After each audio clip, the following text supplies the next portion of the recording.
Muchísimas gracias.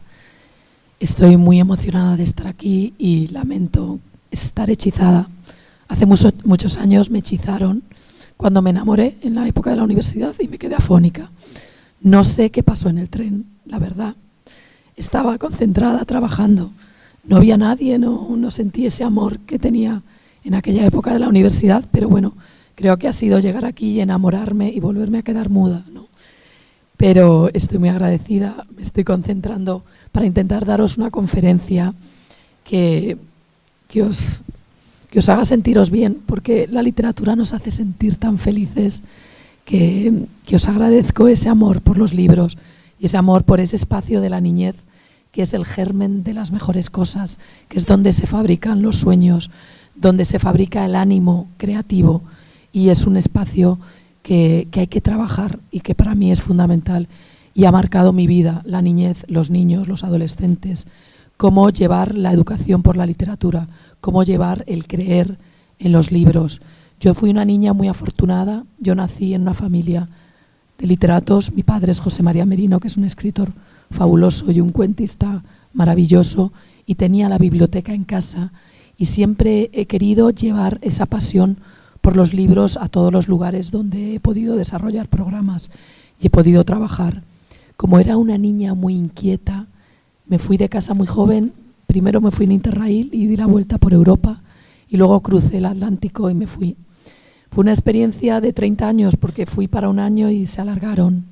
Antes me había ido a estudiar a Holanda, esa curiosidad y ese viajar ha marcado mi vida. Antes de empezar, quiero agradecer al equipo Peonza que haya pensado en mí. Estoy muy emocionada. Quiero agradeceros vuestro amor por esta literatura y por este espacio.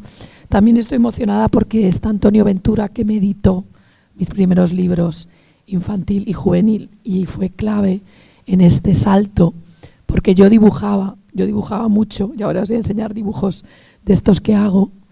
Por ejemplo, hago crismas navideños. Mi padre él imprime, él hace grabados en Navidad y yo hago crismas. Y este es el crisma navideño de Feliz 2023, que es gracioso porque en ese momento dibujo la oveja. Yo soy una oveja. Siempre, desde joven, desde adolescente, he firmado, a mí me gusta mucho escribir cartas a mano, he firmado mis cartas, lo que hago a mano, con una oveja, porque soy merina, soy la oveja merina. Entonces va conmigo. Y normalmente soy una oveja muy parlanchina, ¿no? Pero como estoy yo hechizada, entonces este es el crisma navideño que mando en el 23 y aparece el proyecto que estaba haciendo, que es el Planeta Lasby, el robot que me invento, y iba a sacar ese año 24 un poemario, Salvamento de hormigas. Entonces dibujo las hormigas. Yo todos los libros los dedico y cada libro que escribo le pongo dedicatorias distintas. Esto es bueno, cuando estaba escribiendo los poemas de de Hagamos caso al tigre, había un poema sobre un león y unas jirafas. También había un poema sobre una oveja muy parlanchina. Entonces vamos a aprovechar y vamos a leer primero el poema que habla de mí, que habla de la oveja más parlanchina. La oveja más parlanchina. La oveja más parlanchina era una oveja merina que abandonó su rebaño para viajar todo el año en un tren de mercancías, que llevaba en sus vagones lanas de 100.000 colores. La oveja más parlanchina fue costurera en la China, locutora en Senegal y maestra en el Nepal. Era una oveja viajera con alma de aventurera y en un cuaderno anotaba las noches que no soñaba. La oveja más parlanchina era una oveja merina que buscaba en los rincones de las viejas estaciones el rastro de un caracol que tomaba mucho el sol y sabía dónde estaba el sueño que le faltaba a la oveja charlatana.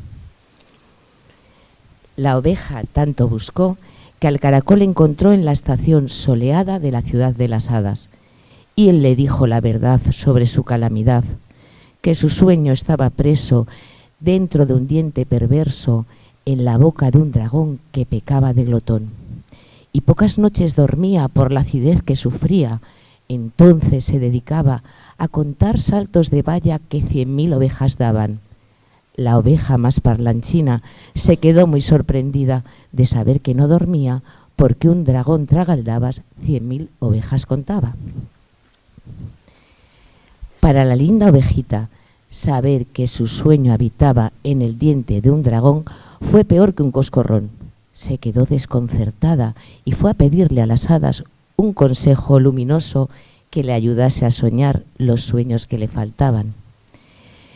El diente de esa gran boca es una celda embrujada, le replicaron las hadas. El dragón, cuando no duerme, con tus sueños se entretiene. Pero yo tengo derecho a soñar todos mis sueños, se lamentaba la oveja. Es injusto que el dragón me robe lo inesperado, el tiempo de lo soñado que fabrica el corazón. Sollozaba con gran pena la oveja más parlanchina, se sentía derrotada por una boca hechizada. Lloraba tanto la oveja que un ratón oyó su queja y se sintió conmovido por el dolor tan sufrido que la ovejita expresaba, mientras con pena contaba la historia de aquel dragón que sus sueños le robaba. Oveja, no llores tanto, que yo romperé el encanto de ese diente carcelero, porque soy especialista en las bocas delicadas y me han contado las hadas que el dragón busca dentista. Fue el roedor valeroso con su maletín de experto a visitar al quejoso dragón de los dientes viejos. El ratón sacó palabras de un colmillo retorcido que estaba medio podrido y al dragón le molestaba. Eran palabras de oveja que el sueño deletreaba, eran las cosas soñadas que la ovejita añoraba. El ratón le dio sus sueños a la oveja charlatana y se guardó el diente viejo en una caja dorada. Al dragón ya no le duelen los dientes al masticar y la oveja parlanchina hoy ya puede al fin soñar.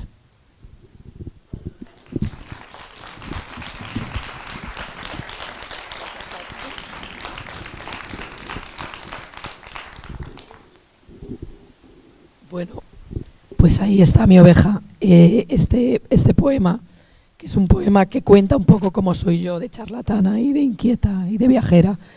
Ahora, luego os enseñaré, lo ha puesto en álbum ilustrado Joaquín Alegre con Rimpego. Le ha dado muchísimo, luego os mostraré algunas imágenes, le ha dado muchísimo juego, pero era más complicado de leer porque teníamos que mostrar, que pasar páginas.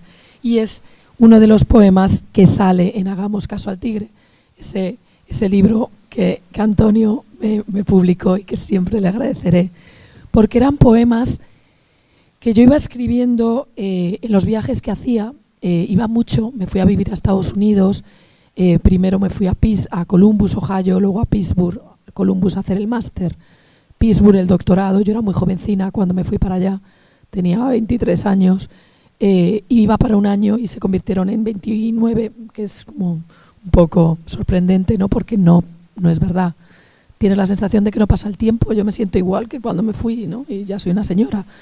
Entonces, iba mucho a México y trabajaba mucho con comunidades de distintos grupos. Este es un proyecto en la República Dominicana, en un batey haitiano. Este es un proyecto de contar historias con marionetas que me encanta, con los estudiantes de mi MFA de Iowa, que les hacía entender que el compromiso de ser un escritor no es solo ser un escritor y estar, ¿no?, en tu torre de Babel ahí sintiéndote escritor, sino que tienes que llevar tu pasión por la literatura a los espacios de la infancia. Por lo menos era lo que me interesaba, y yo hacía muchos proyectos.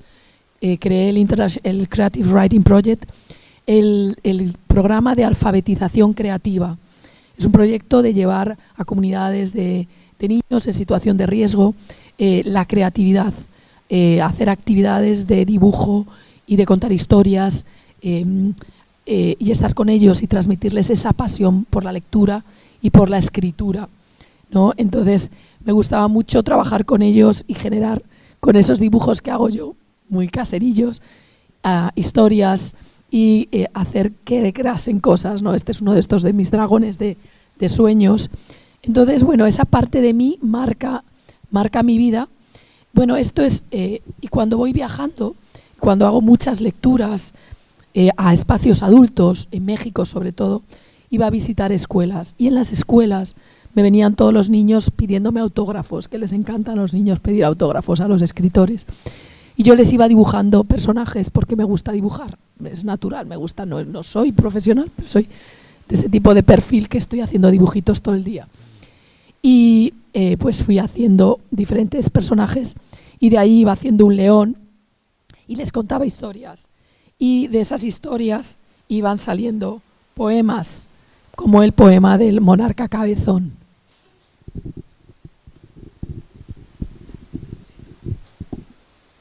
El monarca cabezón. El león se equivocaba y no tenía razón en las cosas que afirmaba. Él era el rey de la selva y todo le molestaba, cascarrabias y gruñón. Nunca tuvo compasión.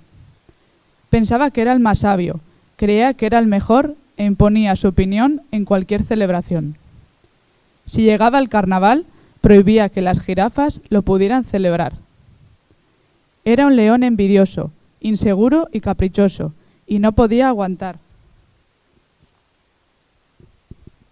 que el cuello de las jirafas fuese mucho más hermoso que su pelo estropajoso. Lo que nunca imaginaba es que nadie le escuchaba, y en la selva lo llamaban el monarca cabezón. Lo que el león no sabía es que las bellas jirafas del monarca se reían celebrando el carnaval. Y acudían disfrazadas de pequeños rascacielos, de árboles o veleros, y bailaban todo el día enfrente de aquel monarca que no las reconocía.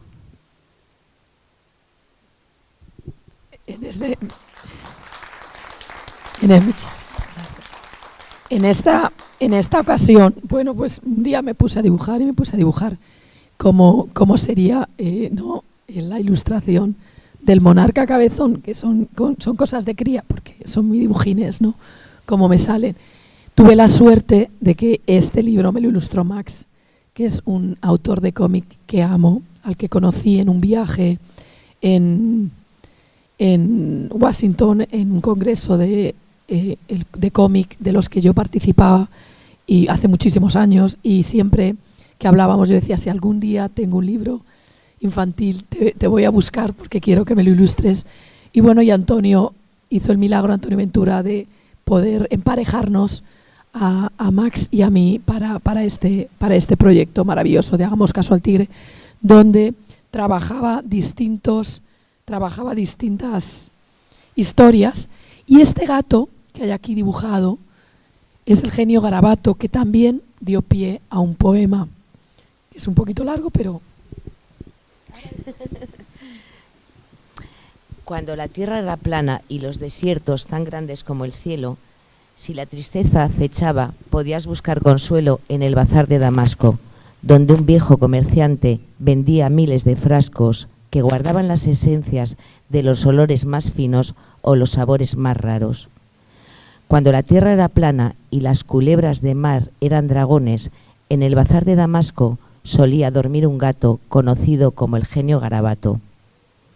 Allí pasaba las horas dentro de un frasco verdoso que guardaba los aceites que curan a los leprosos. Olía a mirra y a eneldo, bostezaba todo el tiempo porque el calor le agotaba y el pobre se evaporaba con el sol de los desiertos. Era un genio bondadoso, lleno de sabiduría, pero solo poseía poder para realizar un deseo sobrehumano. Cuando la tierra era plana, pasaron muchos viajeros por el bazar de Damasco y anotaron sus deseos en un pergamino viejo, mientras compraban los frascos de aceites llenos de hinojo, de eucalipto o de naranja para curar el cansancio o las dolencias extrañas. Aquel genio se aburría leyendo todos los días las cosas que le pedían peregrinos y viajeros, porque siempre deseaban poseer grandes riquezas, y todos se repetían pidiendo oro y diamantes y otras joyas elegantes, creyendo que las fortunas les harían importantes. Cuando la tierra era plana, sucedió lo inesperado. Hubo un deseo curioso que hizo que Garabato se sintiera poderoso. Cuando la tierra era plana, un niño le pidió al gato que el mundo no fuese plano. Así el genio Garabato hizo la tierra planeta y la convirtió en esfera.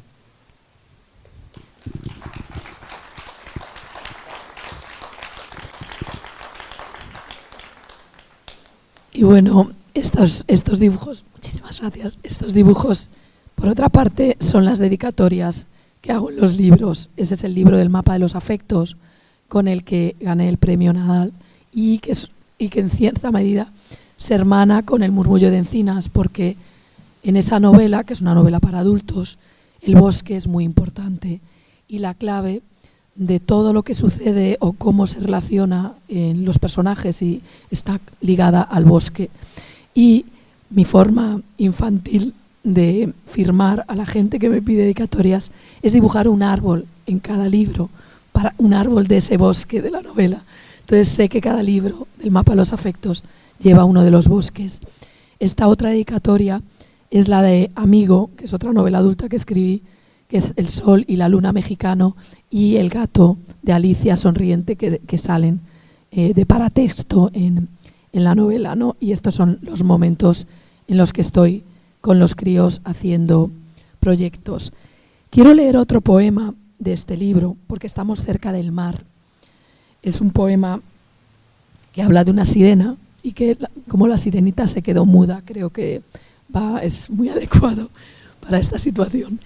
Y es un poema que reflexiona, creo que los niños, el espacio de la niñez, encontramos las claves de la existencia desde ese espacio mismo de la niñez. Muchas veces nos sobreprotegen, pero hay que hablarnos, es un espacio en el que también nos pueden hablar de cosas difíciles.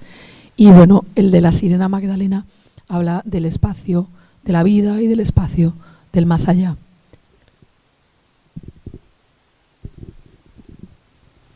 La sirena Magdalena. La sirena Magdalena era maga y era buena.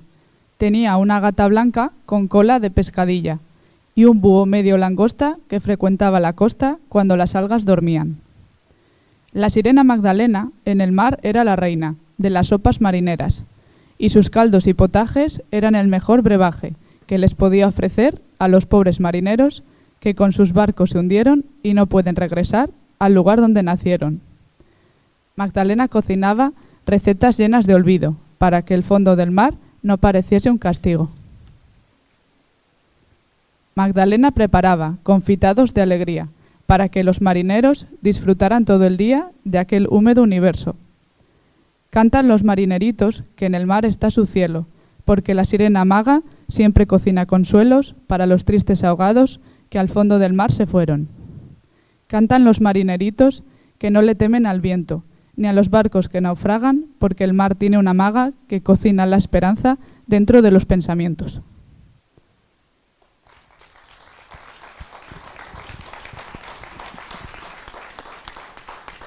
Entonces la poesía nos da ese espacio, muchísimas gracias, ese espacio, ¿no?, para expresar, para contar historias, para reflexionar sobre emociones y ¿por qué no llevar esas emociones a la niñez, ¿no? Cuando decidí voy a escribir también para niños, ¿por qué me sale? Porque es parte de mí, porque hago proyectos con ellos. Algunos amigos míos, poetas serios, me miraron y dijeron, pero Ana, ¿qué vas a hacer como Gloria Fuertes? Digo, ya quisiera ser yo como Gloria Fuertes, ¿no? Que han sido muy injustos con ella porque tiene un universo poético adulto absolutamente maravilloso y también porque no han celebrado lo suficiente el espíritu de la niñez maravillosa que ella cultiva, ¿no? que ella ha cultivado, o los poemas que a mí me hicieron crecer y que adoro, que son los de María Elena Walsh, que fueron absolutamente definitivos en mi niñez y que me hicieron comprender la poesía desde esos ámbitos, ¿no? Y si queremos generar lectores con mucha profundidad, hay que llevarles la poesía al espacio de la niñez. Es fundamental, no podemos esperar que el espacio adulto, el espacio culto, sea el espacio lector de poesía. Existen lectores de poesía porque existen niños y niñas lectores de poesía. Y para mí eso es clave y es por algo por lo que siempre he luchado. Y bueno, y he tenido la suerte de encontrarme con ilustradores, con dibujantes que han dado vida a mis poemas. Este es Joaquín Alegre, este es Max, ¿no? que han trabajado y que han hecho que mis poemas tengan otra vida. Fijaros aquí cuando va la oveja y toda preocupada a contarle al caracol, ¿no?, su problema, y ahí de atrás se ve el tren, ¿no? Yo siento que cuando los que ilustran dan vida a los personajes en el álbum y en el dibujo y en el cuento ilustrado, va más allá. Es como en el teatro. Escribo teatro, pero yo quiero que viva el teatro, y la forma en la que tiene que vivir el teatro es cuando puedo subir a los actores al escenario. Lo mismo cuando escribo para niños, la forma en la que mi poema vive y me hace respirar y me hace sentirme feliz es cuando el ilustrador lo dibuja y lo construye y me muestra cómo son mis palabras. Ese es un momento de una emoción absolutamente increíble, y que me da mucha pena estos escritores que nunca les ilustran y que sienten como un poquillo de alergia a las ilustraciones y al espacio y a los niños, porque a veces en Iowa yo les decía a mis colegas: venga, vamos a una escuela, tenemos este proyecto, vienen dos autobuses con niños y quieren que les hagamos. Bueno, a ti se te dan bien esas cosas. No me hacía gracia cuando decían esas cosas. Yo decía: joder, pues yo soy esas cosas, ¿no? Yo me siento esas cosas que parece que no son tan especiales, ¿no?, como hablar de cosas crípticas, ¿no?, y hablar de la literatura para solo un espacio.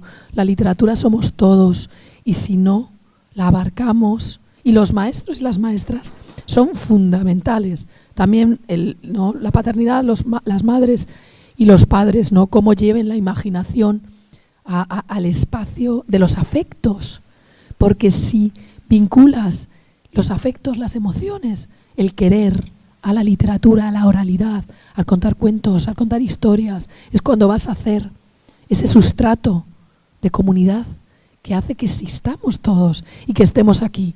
Porque el motor de que Peonza se creara son personas que creen en algo común, creen en la literatura y se juntan. Uno no puede hacer Peonza, son un grupo. Esa idea de grupo, esa idea de comunidad es fundamental, y es en el espacio de la niñez en el que se tiene que trabajar, y es por lo que yo siempre peleo.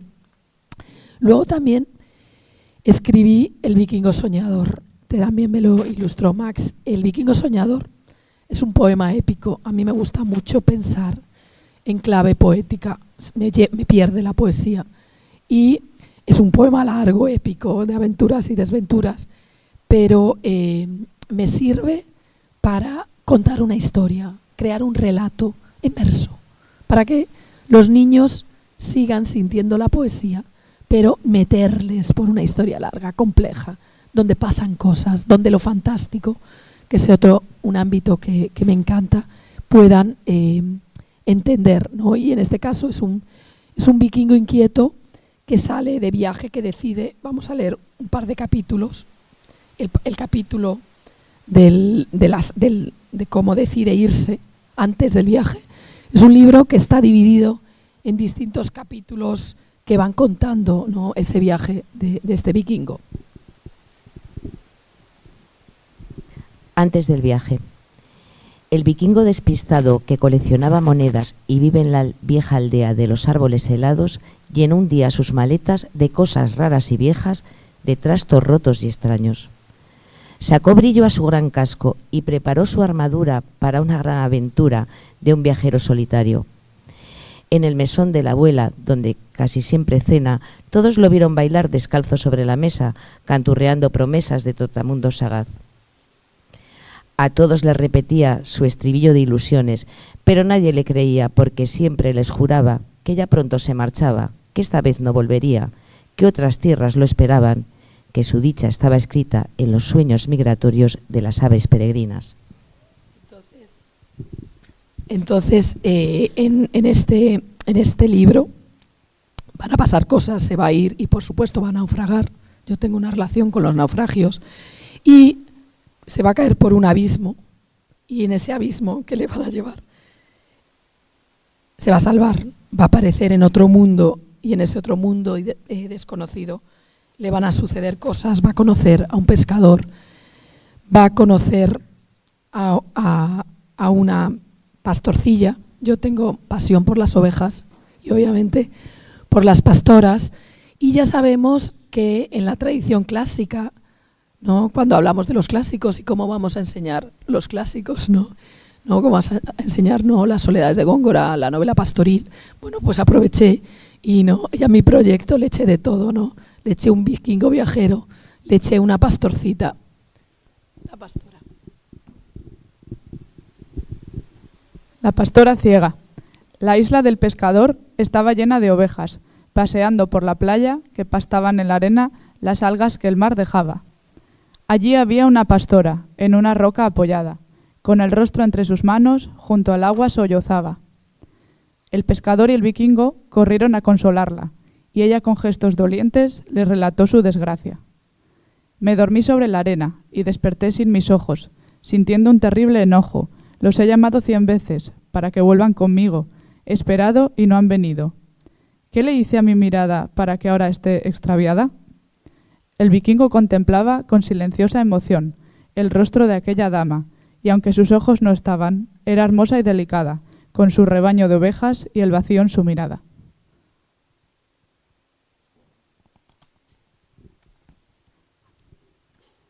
Al vikingo le faltaba la voz para dar aliento, para expresar sentimientos y así poder consolar a esa muchacha sin ojos que lloraba junto al mar. El vikingo la miraba con la secreta emoción de la ternura enroscada que habita en el corazón, porque el amor más secreto no necesita palabras, florece con la ilusión y anida dentro del alma.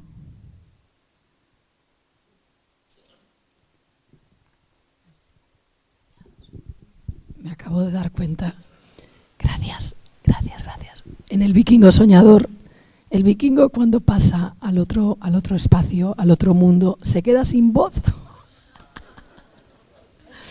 Entonces me acabo de dar cuenta, digo, bueno, recuerdo quedarme sin voz cuando era joven y una vez me enamoré y nunca pasó nada, pero me enamoré y me quedé sin voz.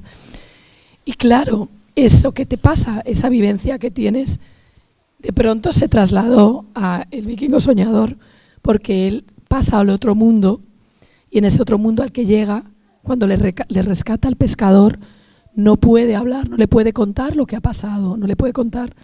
Y bueno, el pescador le lleva a la isla y de pronto se encuentran a la pobre pastora que ha perdido los ojos y ves al pobre pescador cargando con uno mudo y la otra ciega, ¿no? Y deciden buscar ayuda, ¿no? Porque eso es una cosa que siempre me gusta, me interesa. En cuanto cuento historias de adultos, historias de niños, cómo buscamos ayuda en los demás, cómo los demás nos ayudan. Ahora mismo, si no tuviese estas dos mujeres maravillosas conmigo, no podría, he necesitado ayuda. Y han venido en mi ayuda a mi rescate, a hacer posible este encuentro. Entonces, la ayuda de los demás es clave para que sucedan cosas buenas. Entonces, el pobre vikingo que se queda y el pescador dice, vamos a ir a pedir consejo. ¿Y a quién vamos a ir a pedir consejo? Bueno, pues vamos a pedir consejo a un librero sabio, porque las librerías y los libreros son los mejores.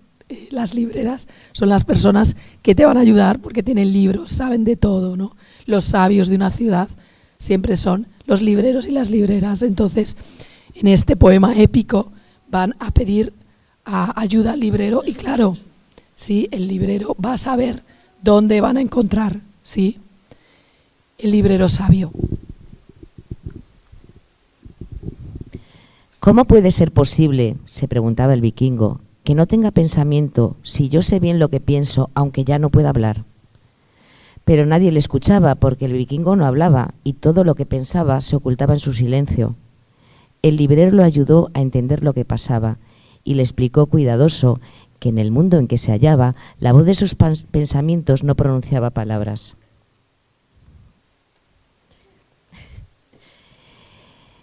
Llegaste del gran abismo donde nacieron las aguas con su cascada de llanto y sus tormentas de escarcha, y en aquel instante amargo cuando tu cuerpo se ahogaba, debió de huir tu pensamiento creyendo que ya no estabas, que aquel mar de olas inmensas tu corazón se tragaba. ¿Dónde está ese pensamiento que fabrica las palabras de este joven valeroso que vino de tierra extraña? Exclamó la pastorcilla, que con tristeza escuchaba la suave voz del librero que con ellos conversaba. En una esfera dorada sobre el torreón dormido que vigila la cascada en donde nacen las aguas que bañan nuestras orillas y dibujan nuestras playas. Ya está. Entonces les va a decir, les va a contar, ¿no?, dónde va a encontrar, por un lado, la voz y por otro lado, ¿sí?, los ojos perdidos. Les va a dar un mapa, les va a buscar un mapa, va a seguir contando muchas cosas. Son pequeños capítulos porque la idea es que los lectores puedan digerir, ¿no? Cada capítulo le doy un título, como son poéticos, como van con ritmo poético, así van. También es una cosa que me encanta, dar títulos a los capítulos. Lo mismo hago con las novelas de adultos, me encanta dar títulos. Y les va contando la historia de la esfera y de las cosas que tienen que hacer, las cosas que suceden en el mar. Van pasando muchas cosas, van a ir a un torreón, se van a encontrar un erizo, ¿sí? Y yo creo que, es verdad, vamos a leer ese momento ya y luego pues ya buscaréis, vais a buscar, ¿no? Vais a buscar el libro si os interesa. Pero casi. El erizo. Están en el interior de la energía perfecta. Es el principio del todo y el final de las respuestas. Es el instante soñado de la vida que se inventa, donde confluyen los mundos que imaginan las leyendas y se crearon las voces de las palabras sinceras. El tiempo en su eternidad, que germina en el asombro y transforma sus latidos en algo maravilloso. Nuestros amigos no pesan en este lugar extraño. Sus cuerpos flotan despacio y comienzan a dar vueltas con vertiginosa fuerza como si fueran peonzas, girando sobre la acera de una calle bulliciosa donde unos muchachos juegan. El vikingo se desmaya, no es capaz de soportar todo lo que allí les pasa. La pastora, sin embargo, siente su risa enhebrarse y la alegría del mundo en su boca dibujarse. Y de pronto abre los ojos y ve su cuerpo en la playa, rodeado de penumbras y de la figura extraña del erizo solitario que rehizo su mirada y cuidadoso la observa.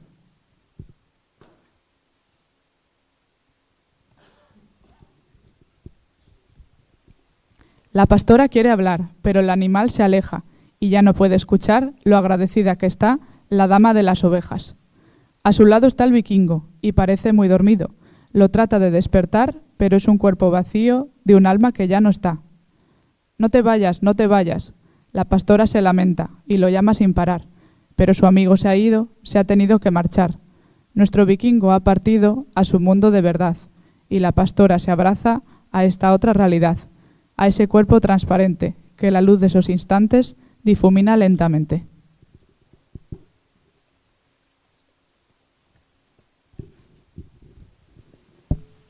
Y mientras lo está abrazando, el alma de la pastora por dentro se está quebrando y de sus ojos afloran dolorosos sentimientos, diamantes llenos de pena, lagrimones de cristal que sobre el cielo se elevan transformándose en estrellas, en gigantescos planetas, donde un día nacerá la leyenda de estos versos y del amor inmortal entre una pastora ciega y un vikingo condenado a vagar por el espacio hasta que vuelva a encontrar el alma de sus palabras y con ellas invocar el amor por su pastora que en otro universo está.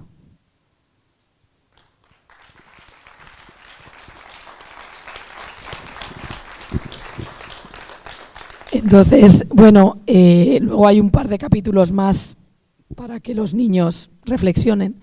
Me gusta mucho trabajar el espacio abstracto y diréis, bueno, son conceptos complejos, ¿no? Pero son parte, ¿no? Lo simbólico, ¿sí? Si no lo adquirimos de niños, luego va a ser mucho más difícil. Y hay una cosa que a mí me marcó de niña. En el colegio me enseñaron teníamos que aprender poemas de memoria. No sé si os pasaba lo mismo, ¿no? Que teníais que aprender poemas de memoria. Yo me aprendí de memoria y todavía lo tengo.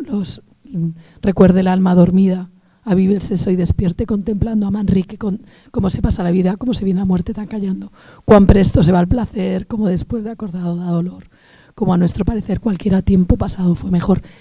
Me los aprendí de memoria y era muy cría, debía tener 8 o 9 años y me marcaron porque entendí lo que significaba y me pareció maravilloso cuando aprendía versos y cuando leía poesía.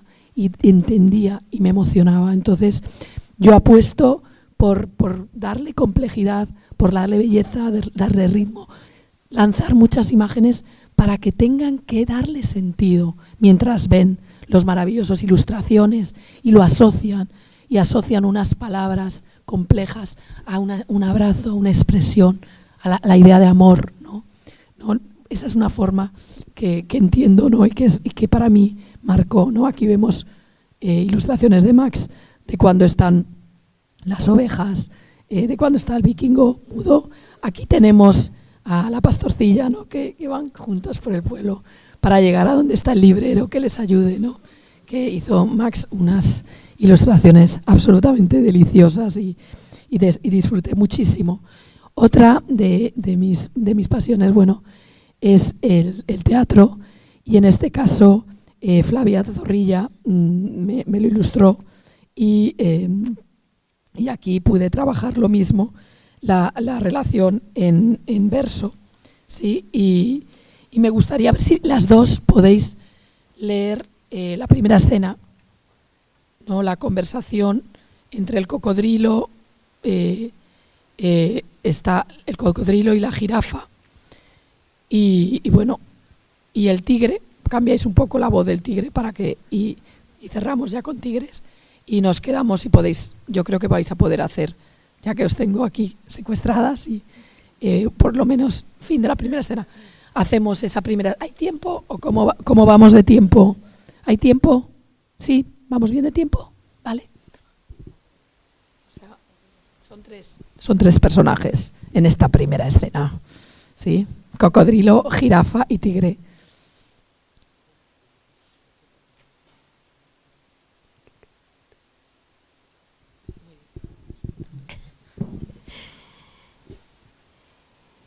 Tengo la boca cansada de bostezar sin descanso. Ayer hubo luna llena y pasé la noche entera desvelado. Culpando a la pobre luna de lo mal que has descansado. Te conozco, cocodrilo, a saber qué andas pensando. En los bostezos que doy que no me dejan pensar y casi ni masticar. ¡Ay! Y es que no tengo la culpa de tener tan mala estrella, de quedarme desvelado cada vez que hay luna llena. ¡Ay! ¿No será que estás cansado de vivir siempre en reposo y entre bostezo y bostezo te volviste perezoso? Se me olvidaba, jirafa, lo impertinente que eres. ¡Ay! Simplemente preguntaba. Yo bostezo por cansancio, jamás lo haré por pereza. ¡Ay! ¿De pereza estáis hablando? De bostezos, de cansancio. Llevo el día descansando y mi boca no ha parado de bostezar a sus anchas. ¡Ay! Por la mañana me estiro con las patas delanteras y bostezo por pereza. ¡Ay! A mediodía dormito y bostezo por cansancio y por la tarde bostezo. ¡Ay! Para despejarme un rato mientras preparo la cena y me voy despedazando. ¡Ay! ¡Ay! ¡Qué colección tan curiosa de bostezos enredados! Hay bostezos perezosos y bostezos muy cansados, entre bostezos despiertos que se van desperezando. ¡Ay! ¡Qué bocas tan tenebrosas, con su aliento envenenado! ¡Qué aroma tan apestoso, entre dientes afilados! Me voy a andar con cuidado y me salgo de esta escena, no vaya a ser que estos dos me conviertan en su cena. ¡Qué jirafa asustadiza! Se ha marchado a toda prisa. Yo le quería advertir que hay bastantes cazadores por estos alrededores. Y por eso se ha marchado, no sea que tus colmillos le den caza de un bocado.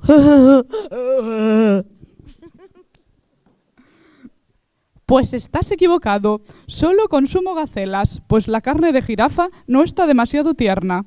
El cuello es incomestible y son grandes luchadoras. Si te acercas demasiado, a patadas te desloman.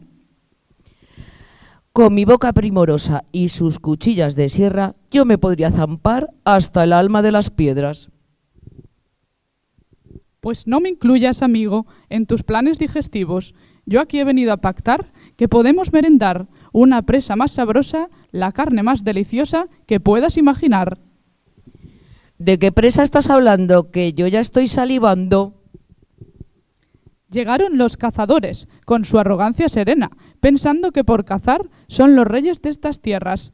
Levantaron campamento donde pacen las gacelas y pretenden descansar bajo esta luna tan llena. ¿Han venido los humanos? ¡Qué noticia tan sabrosa! Pero no es fácil cazar esa presa deliciosa. No me digas, cocodrilo, que ya te das por vencido.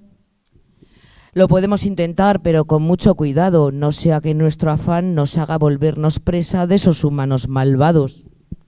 Te preocupas demasiado. Tuvo un primo muy rumboso que terminó siendo un bolso de diseño elaborado, una chaqueta de lujo y 3 pares de zapatos. Ahora me estás asustando. Al pobre le dispararon a traición mientras dormía, y eso que siempre decía: nunca te debes fiar de los hombres ambiciosos que pasean sigilosos por el río y sus orillas, porque te querrán matar y vender en el mercado. ¡Ay! Y lo lograron cazar.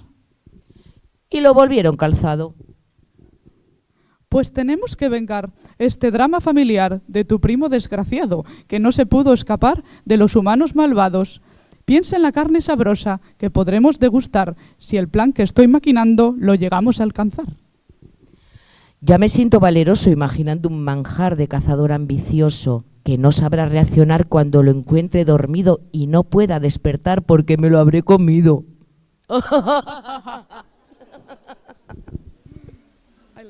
Ay, la cebra. No. Ya no tenemos. Bueno, ya. Sigue. Ya. Bueno, me encanta porque no he tenido nunca la oportunidad de escuchar las voces. Entonces os lo agradezco un montón, ¿no? Salvemos al elefante fue llevar la poesía, porque está en verso, al teatro y a muchos personajes, porque me encanta dibujar animales y bueno, aquí tenemos al tigre que estaba hablando, ahí tenemos al cocodrilo, a la jirafa, ¿no? Al tigre. Y bueno, ese es otro proyecto que he disfrutado muchísimo. Y luego está el álbum de Martina y los piojos, que es un álbum en el que pasan muchas cosas y os voy a contar la historia, ahora que mi voz sale un hilillo, de cómo se me ocurre Martina y los piojos. Cuando sale este libro maravilloso de Hagamos caso al tigre, me fui a hacer un montón de actividades de lectura, hago cuenta poemas ilustrado, dibujo los personajes con los niños, leemos los poemas, nos lo pasamos bomba. Entonces me fui ese verano, estaba en la Feria del Libro de Madrid con Hagamos caso al tigre y me hice un montón, vi a un montón de niños, feliz y contenta, dibujé, lo pasamos bomba, melenas al viento con ellos, cabeza con cabeza.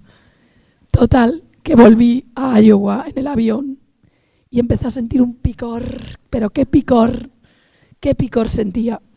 Y llegué a Iowa, aterrizo a las llanuras de Iowa. ¡Ay, un picor! ¡Qué picor! Y me fui al médico a mirarme. Y claro, yo tengo un historial un poquito complejo porque yo soy epiléptica. He estado con medicación muchos años y desde niña era sonámbula. Luego ahora ya con 40 años me la quitaron y me volvió el teatro, es lo que cuento, pero no tenía todavía los 40, un picor.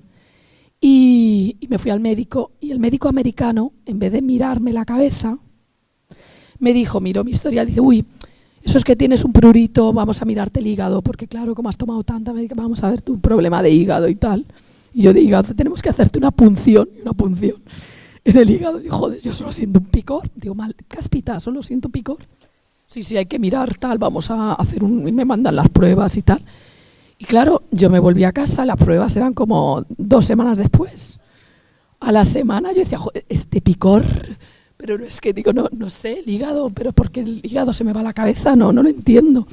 Me miraba a los ojos en el espejo y yo decía, pero si es que no los tengo amarillos, ¿no? Porque cuando vas al médico miras prurito de hígado, no sé qué, y tú miras en internet y sale un horror. Digo, es el fin, es mi fin, mi hígado destrozado por el exceso de medicación. Y no me veo mal, yo no me siento solo que me pica la cabeza. Total, que una noche de esas de picor de cabeza empiezo a pensar, digo, pero si es que este picor me recuerda a mi niñez. Entonces tuve una iluminación. Debo aventurar que el médico era calvo. Entonces ahí no tenía... Me levanto, voy al espejo, me miro en el espejo, hago así y veo New York de piojos. Todos, o sea, horror, porque ahora en mis vacaciones de verano. Y digo, no, tengo una plaga de piojos en mi cabeza. Me planto en el médico toda indignada. Mira al médico con una lupa y dice, efectivamente, señora, se ha diagnosticado bien. No le mandé a la porra. Y digo, ¿pero qué hago? ¿Qué hago? Dice, bueno, sí, le voy a mandar un producto. Digo, ¿un producto con estos pelos? ¿Qué producto? Esto que tengo aquí es la selva. O sea, es el acabose, sí. Total, que me voy a casa con todos los productos. Menos mal que no había clases en la universidad, porque llamo a mi madre y a mi hermana que se morían de risa desde España. Ya ves la gracia, yo sola en las llanuras, llena de piojos. A mi edad, con 40 años, o sea, con 40 y poco, o sea, ¿qué pasa, no? Estas melenas. Y lo que hice fue comprar todo tipo de productos, pero sabía que era imposible, yo no podía enfrentar con estos pelos esa plaga, con todo lo que hice fue, me fui a YouTube, me fui con unas tijeras y me corté el pelo siguiendo un tutorial. Me lo corté corto, me quedaba muy bien para el desastre, porque tengo pelo rizado. Me los saqué todos, claro, me eché productos. Y luego me reincorporé a las clases, todos, ¡ay, qué corte y tal, qué bien y tal! Yo sí, me lo he hecho en España, que es muy moderno y tal. Y escribí este cuento, porque me sentí, creo que los piojos son una parte de la realidad infantil, sobre todo que ahora no se usan productos químicos tan agresivos como cuando éramos niños. Entonces, cuando éramos niños mataban a los piojos, pero también nos hacían un daño brutal, porque nos metían casi ZZ, o sea, una burrada. Entonces ahora, y descubrí, bueno, que con piojos han tenido que bregar hasta los romanos, ¿no? Todos afeitándose porque llegan los... O sea, el piojo parece que es el ser más sociable en la naturaleza, ¿no? Que viene aquí a hacer comunidad. Entonces me salió Martina y los piojos. Esa es la historia detrás de los piojos. Aprendí una gran lección. Cuando voy a hacer proyectos con niños, me echo el spray hay un spray de té verde, me hago trenza, me recojo bien el pelo, no me pego así de ¡qué emoción! ¿No? Me controlo mis pasiones, mis abrazos. Y luego lo que me pasaba a mí de niña era cuando mi hermana nunca cogía piojos porque tenía un pelo que no gustaba, pero mi pelo era muy apetecible. Pero mi madre no tenía compasión. Me iba a la vecina Julita y me lo cortaba corto.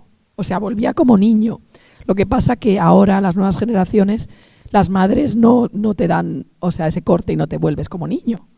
Entonces, claro, por eso, la plaga se convierte es más problemática, tienes que despiojar, etcétera. Total, que escribí Martina y los piojos, y es un libro que me ilustra Asier Özkundun, y es un libro muy chulo, porque además aprovecho para hacerle un homenaje a Kafka. Martina no se transforma en cucaracha, se transforma en piojo. Y transformada en piojo, pues nada, tiene que escapar, se va a un circo, le pasan cosas, y luego al final, bueno, le voy poniendo, ¿no? Van pasando distintas cosas hasta que recupera su ser, ¿no? Es un libro, pues, que tiene es un álbum que tiene esos elementos, ¿no? de Martina, ¿no? Sentir los piojos, cómo los piojos le van afectando, cómo se relaciona con los otros niños, porque además es una realidad, ¿no? No vamos a negarla a todos los que os dedicáis a la educación o los que hacemos cosas con niños. Si tenemos un pelo apetecible, alguna vez nos ha pasado. Si tenemos un pelo apetecible, si no, os diré que vuestra sangre no es apetecible. Supongo que no les habrá pasado una cosa tan extrema como lo que me pasó a mí, de ese despiste que generó el caos en mi cabeza. Pero bueno, fue un caos que en cierta medida inspiró un álbum, y eso está bien, ¿no? Digo, bueno, de esa experiencia salió el álbum de Martina y los piojos. Y que me queda poquito tiempo, al final hay un texto de un experto explicando los piojos y un dibujo y una ilustración clásica. Los niños recuperan su ser, unos se han convertido en chinches, o sea, se han convertido en distintos personajes. Y al final, bueno, hay una explicación sobre los niños y los piojos de un experto para que, bueno, el álbum también nos sirva. Y luego también está El hombre de los corazones, que Beatriz Martín fue mi novela juvenil, que me la publicó Antonio Ventura, preciosas las ilustraciones del hombre de los dos corazones, que espero que alguna vez se reedite porque es un libro que está perdido, descatalogado, solo lo puedes escuchar en audiolibro. Y lo más reciente que he hecho juvenil ha sido Planeta Lasby. Planeta Lasby es una novela juvenil que no tiene ilustraciones, pero surge de un dibujo que empiezo a hacer obsesivamente. Este dibujo que tenéis aquí es un dibujo que empiezo a dibujar en mis cuadernos de mis diarios. Soy una persona que escribe constantemente diarios, siempre escribo diarios, siempre voy con álbum de notas y empiezo a dibujar eso. Parece, ¿os acordáis de Encuentros en la tercera fase? Cuando el hombre está haciendo un volcán. Bueno, pues yo empiezo a dibujar este lago de sed y me doy cuenta que tengo ahí una novela. Y que es la novela del niño. En el mapa de los afectos hay un niño que se inventa un juego y de ese juego, de unas naves que escapan de la Tierra, sale la novela. Y esa novela, ahora mismo estoy trabajando con una maravillosa ilustradora y dibujante de cómics, que es Montse Mazorriaga, que nos hemos sentado a hacer el guión, estamos buscando editorial, pero bueno, ya hemos hecho varias páginas y ella, nos hemos puesto, ya ha empezado a hacer las acuarelas, las ilustraciones de ese libro, esa novela juvenil que se va a convertir en un cómic y que estamos trabajando. Hemos trabajado a tope, nos hemos conocido en noviembre en un festival de ciencia ficción y de esa chispa de yo dar la charla de la novela salió del público, se acercó y me dijo: mira, soy ilustradora, me encanta lo que estás contando, me voy a llevar el libro, ¿te puedo escribir? Y dije: pues claro, escríbeme. Y hablamos y bueno, nos hemos sentado días y días a trabajar en el guión y ya está metida en faena. Y hago un homenaje, sucede en un planeta lejano, hago un homenaje a la pintura, hago un homenaje al bosco, pasan muchas cosas y bueno, y ya tenemos estas primeras páginas para abrir boca. Y bueno, y con esto y un agradecimiento infinito doy por concluido mi espacio. Y os agradezco mucho a todos. Verme aquí.